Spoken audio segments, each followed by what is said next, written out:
in this particular video, we are going to talk about briefly what is the kind of a career that you can build in the field of HR in our country. Now, when we talk about any company, its most critical resource is people.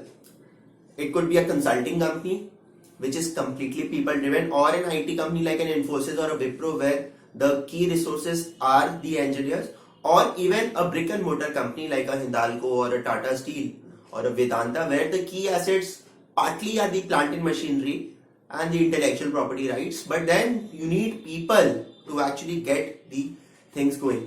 So in that context, the career of a HR professional is an evergreen career. There is no recession in this, unlike in finance or in marketing where you would have off seasons and on season. This is a very stable job, and whether a company needs to attract people in its growth phase or retrench people and give them pink slips when it's declining, you need the right human resource professionals.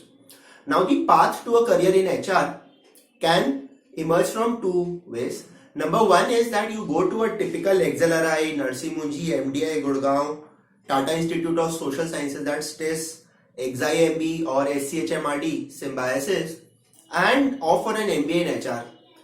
Get that campus selection into a top-notch company, so you will have amazing salaries there. Let's talk statistics. XLRI, the average salary is 20.1 lakhs, median salary is 21 lakhs.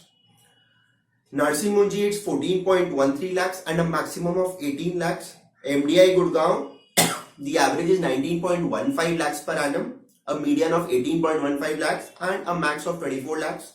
Tata Institute of Social Sciences, a very low cost MBA also, 18.77 lakhs is the average, 18.5 lakhs is the median, and then the max goes up to 27 lakhs.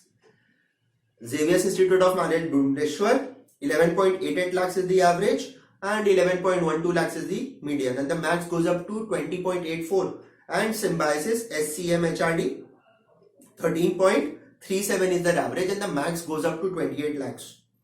So that means that when people are recruited from these premier MBA colleges in the HR field, these FMCG companies or the companies that recruit people in their leadership program. So a lot of conglomerates have a human resource leadership program.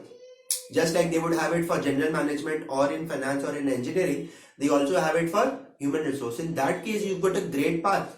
Now, if you look at the typical work which an HR does on a day-to-day basis, so that could typically be payroll processing, the monthly pay slips, nowadays a lot of which is outsourced. Industrial relations, now that's a specialized field which entails a lot of knowledge of statutory laws and regulations like Industrial Disputes Act and the PF and the ESI, etc. Then you have a talent management and organizational development, which is about grooming people, so which also borders on learning and development as a profile.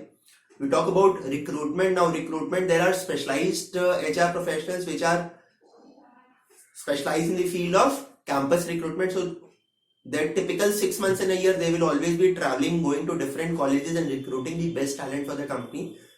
That is recruitment. And then you have HR professionals who specialize in compensation and benefits, which is about the annual appraisal, how compensation should be benchmarked with the best in industry. So talent acquisition, talent management, compensation, learning and development, OD, and then you've got an HR BP. Nowadays, what the concept is that the HR is not just a function in isolation, it is a partner to the business. So a lot of FMCG companies typically have this HR BP role, which is the human resource business partner. And then you eventually grow up to a head of a particular unit and then head of HR of an organization.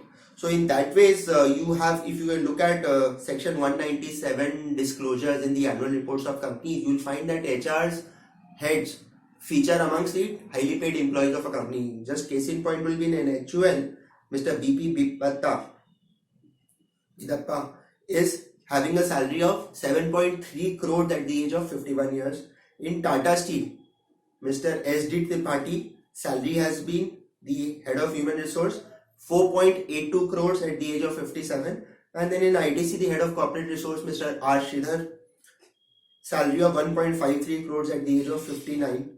So typically you'll have that this is a very highly paid function, highly respected function. A lot of power is there in this function because you have typical access to people's promotions. their salary increases, their transfers. So in that case, and you can make a great impact eventually. So if you look at a typical company like a Unilever, if you join in India, you have a classic case in point of a Leena Nair who has moved from HUL India to a more global role, something which is typically happening also in a finance or in marketing. So even in HR, when you make impact, you move from India roles to Asia Pacific roles and then to larger global roles.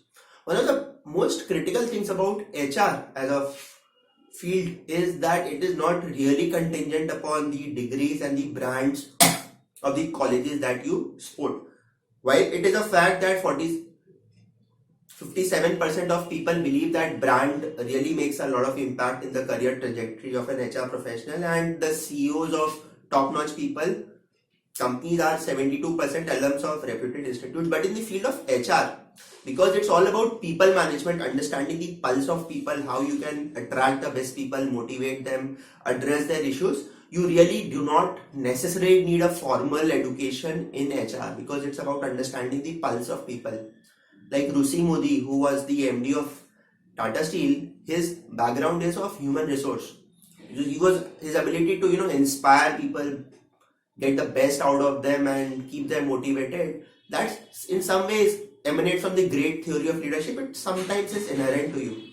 So in course of this CA job portal, which is a startup run by my wife also, we have interacted with a lot of HR professionals. So some of them will be from a typical XLRI, MDI Gurgaon or a TES or an XIMB, but a lot of them may not necessarily be from the top tier colleges but still have risen through the ranks.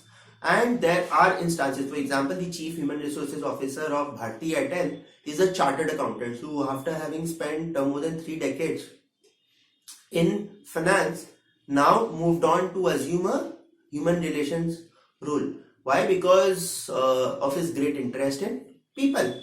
So typically, it's a very interesting field with no real barriers of entry which a typical investment banking or an VCP would have, because you need to prove yourself on the turf that yes, I am good at managing people and getting the best out of them. And the future also is also a lot about HR technology. Today the emerging fields are analytics and employee engagement, the latest buzzwords in the field of HR, where basis the internet access activity of an employee, you can gauge whether that employee is actually motivated, feeling engaged on the work front or not. Or the pattern in which an employee takes leaves, you can actually predict whether he is going to exit the company in X months or not. So those are emerging fields, and then artificial intelligence and robotics is coming. So the manual part of HR, where it's more transactional related, that is going to go away, and it's all about looking at the larger picture of how you can assimilate the best of people.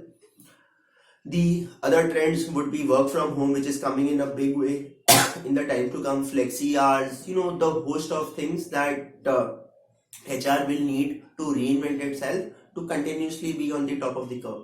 So friends, if you are looking at a career and you have a genuine interest in people, HR could be a good field to build your career in. So this is my limited summation, and you can just go around and check with the benchmark also.